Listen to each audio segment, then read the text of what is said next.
कर लूंगी। इस तरह कोई करता है भला? कम से कम मुझे वार्न तो करते पहले। कैसे वार्न करता? आखिर तुम तो चुप होने का नाम ही नहीं ले रही थी यार, इसलिए मौका मिलते ही कर दिया। कंधा बैठ गया? तुम ठीक हो ना अब? हाँ बैठ गया। चलो चलो उठो आराम से। शाबाश शाबाश शाबाश शाबाश।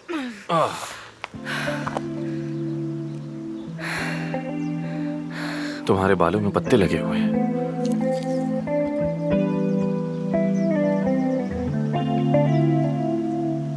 हाँ थैंक यू तुम्हारा। ठीक है मैं खुद साफ कर लूंगी इसे बाद में। हाँ हाँ जरूर कर सकती हो तुम, कर लो। हाँ ठीक हो तुम? अब वापस चलें? हाँ हाँ ठीक हूँ, कंधा भी ठीक है, जिंदा हूँ। Thank you. हम घोड़ों पे जा सकते हैं वापस? क्या तुम्हें कभी किसी चीज से डर नहीं लगता? बताओ मुझे।